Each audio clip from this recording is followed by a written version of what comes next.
Andrew Bostom, who is an expert on the Middle East. He's also a medical doctor at Brown University School of Medicine. All of that means that he is a much smarter guy than I am. Dr. Bostom, thanks so much for coming on the Stinchfield Report again. Thanks for having me on, Grant. No, you're welcome. So, look, we have everything going on over there, and first off, I want to talk a little bit about Russia and something most people aren't talking about, but what do you think the relationship is between Russia and Iran? And do we need to be concerned about those two countries conspiring against us? It could be as simple as what communist China has done for years now vis-a-vis North Korea, which is it's a way to poke a stick in the eye of the West, the United States in particular. Russia is also a party to this hideous agreement, the so-called P5+1 agreement. The P5 means the original members of the Security Council after World War II at the UN, and the +1 is Germany. And this was the deal, the interim agreement that was announced on November 24th. So Russia is a party to it as well.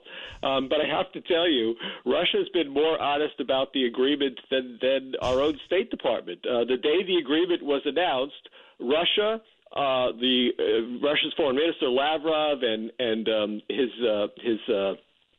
Iranian Foreign Minister counterpart Zarif and Prime Minister Netanyahu, a very unlikely pairing, they all agreed on one thing, that the agreement sanctioned Iran going ahead with its uranium enrichment program. The only one who disagreed at that point was John Kerry.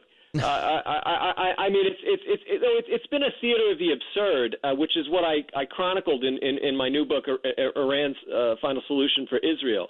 And I really thought of making it short and just keeping it to what transpired in the last 3 months or so, and then I found that no one would understand just how perverse this is without going into the history of the region in terms of the doctrine of jihad and how it applied to Shiite Iran and the indigenous anti-Semitism of the region. No one could grasp it thoroughly.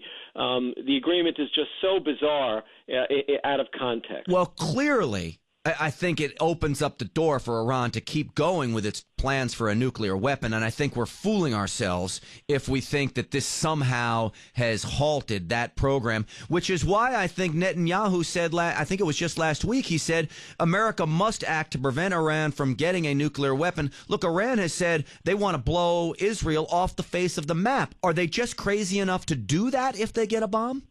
Well, look, I mean, the rhetoric from Iran for the past 35 years, they just celebrated in mid-February the 35th anniversary of this retrograde so-called revolution, which restored a Shiite theocracy.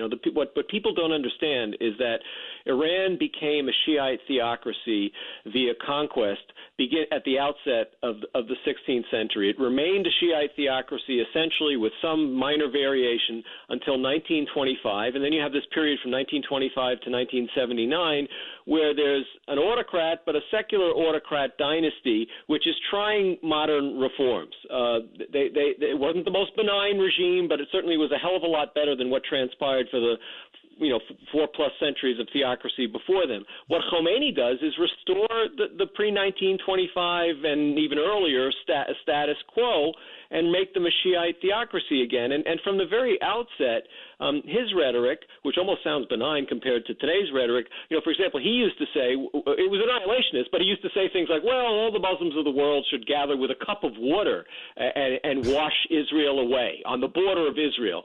That rhetoric has evolved over the years to very fiery rhetoric, using the word Holocaust. Right, from a cup of water to a nuclear bomb. So, absolutely. So look, Vladimir Putin clearly saw weakness in the United States. We have no foreign policy whatsoever. We talk about, and I'm not going to say we, President Obama talks about drawing lines in sand and they don't mean anything. My fear is Iran's going to see that Vladimir Putin has just gotten away with everything, invading another country, taking a piece of it. What does this mean for Iran? They're going to see the same weakness. They probably can think, hey, we can just go do anything we want. Well, I have to tell you, in all honesty, the before Putin advanced into the Crimea, the Iranians were ecstatic and crowing about this agreement, literally from the time it was announced, at all levels. The theocrats, the politicians, frankly, the people in the street were cheering the agreement. So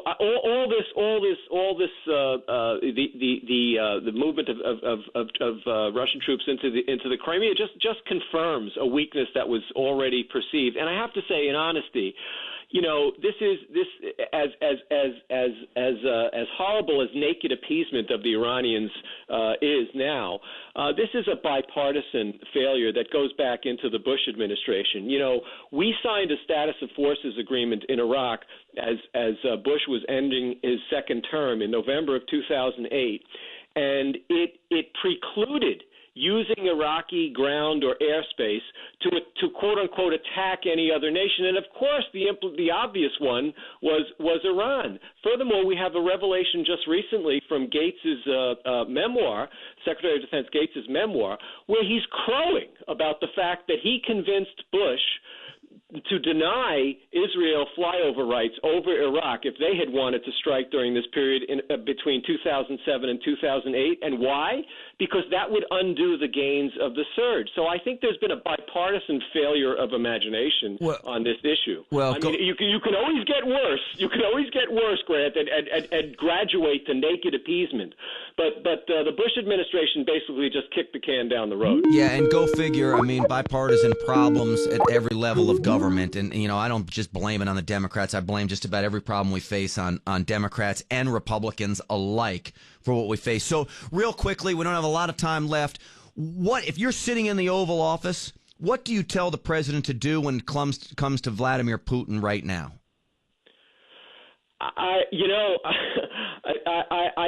think that the best thing that he could do is do what should have been done a long time ago in terms of strengthening the commitments to our NATO allies. I don't think that, frankly, much of anything could have been done in terms of the Crimea. And we have to remember, the Crimea became part of the Ukraine back in 1954, and there was no vote then when the Soviet Union existed. Right. So, but I think in terms of protecting Poland and Czechoslovakia, countries that have made it very, very clear they want out of the old Soviet, old Russian orbit. They have to be protected. Andrew Bostom, thank you so much for coming on the Stinchfield Report. Your book is Iran's Final Solution for Israel. Again, thank you for your insight. Thanks very much, Grant. So he's a